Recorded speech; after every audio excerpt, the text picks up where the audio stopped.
Major branding decisions. Well, the first decision you have to make is to brand or not to brand. And the second, do you want to have an individual or a family brand?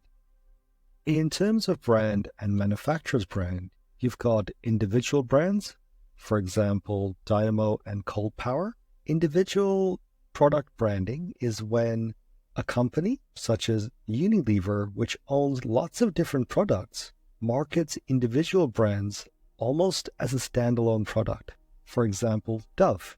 Did you know Dove was owned by Unilever? Or what about Pampers being owned by Procter & Gamble?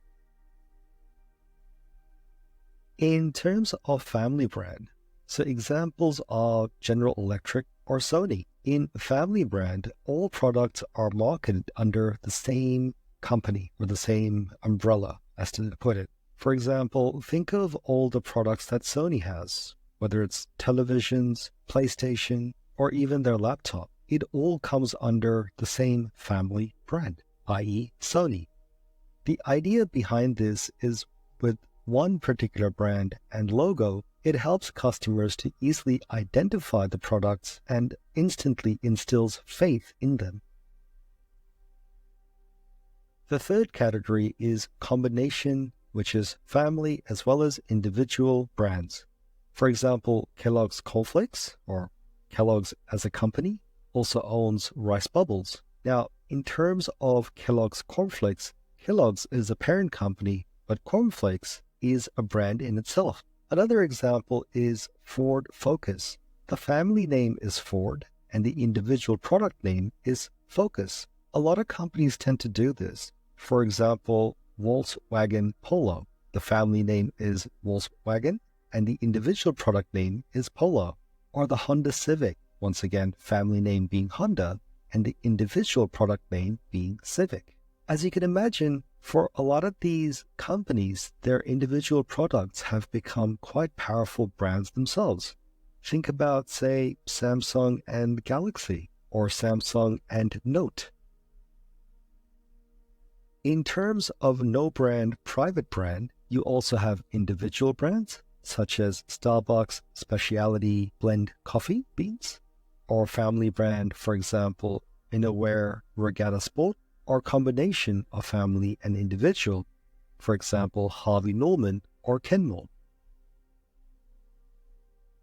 Generic products, a no-frill, no-brand name, low-cost product that is simply identified by its product category. Back in the old days, most products were basically this, as in there weren't multiple organizations making the same product, and thereby requiring branding to differentiate themselves. In fact, back in the old days, companies just made one product, basically major companies that dominated certain categories. In fact, the term branding itself comes from back in the old days when people had cattle and they were trying to figure out who does the cow or goat or I suppose any livestock belongs to. They would actually brand the animal. This then went on to evolve, and over time, as more and more companies started making similar products, the brand started to represent the difference in both quality as well as a silent promise made between the organization and the customer. Characteristics of a generic product. For example, Black & Gold or Home Brand, they tend to come in plain packaging and in general cost 30 to 40% less than other manufacturers' product. You'll often find big businesses such as Kohl's and Woolies developing their own home brand line based on market research conducted predominantly through secondary research to figure out what products are selling at what volume and in which location, along with frequency and potential profit margin to work out which generic products to create themselves. Co-branding. Placing two or more brand names on a product or its packaging. There are three different types of co-branding. The first one, ingredient branding. This is where companies will use specific ingredients as part of their branding ploy or as part of their unique selling proposition. For example, guarana is a Brazilian plant native to the Amazon basin. And this particular plant, or at least the fruit from this plant, has been used in lots of different energy drinks, as it's commonly touted for its ability to reduce fatigue, boost energy, aid learning and memory, amongst a million other benefits. Not too long ago, even Solo went for ingredient branding, stating that there was guarana in every can of Solo. The next one is complementary branding. A good example of this is when one company uses another brand as part of their unique selling proposition. For example, have you ever noticed companies like HP or Dell saying that there is Intel inside their computers? So for those of you who don't know, Intel is a chip manufacturer making processors that allow our computers and laptops to work.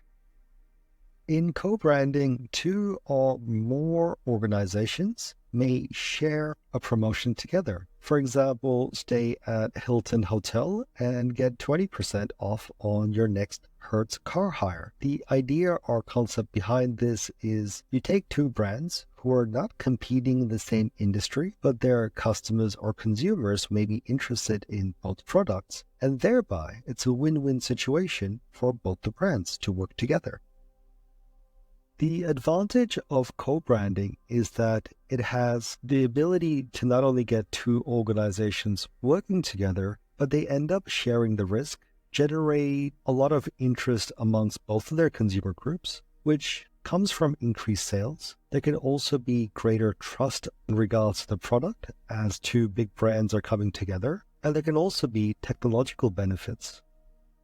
Another example of co-branding is the Toyota 86. This car was made in partnership with Subaru, which allowed them to not only share the cost, but also share the excitement. This meant that customers of both organizations were able to purchase a product, in this case a car, that had the best of both organizations.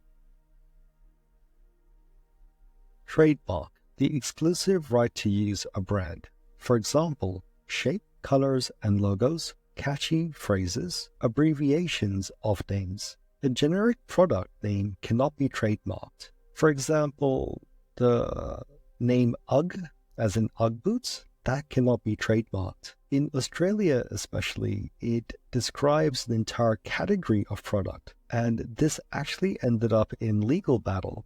In terms of colors, the Tiffany aquamarine blue or Cadbury's velvety purpley blue and even the Tesla red are all examples of colors that have been trademarked.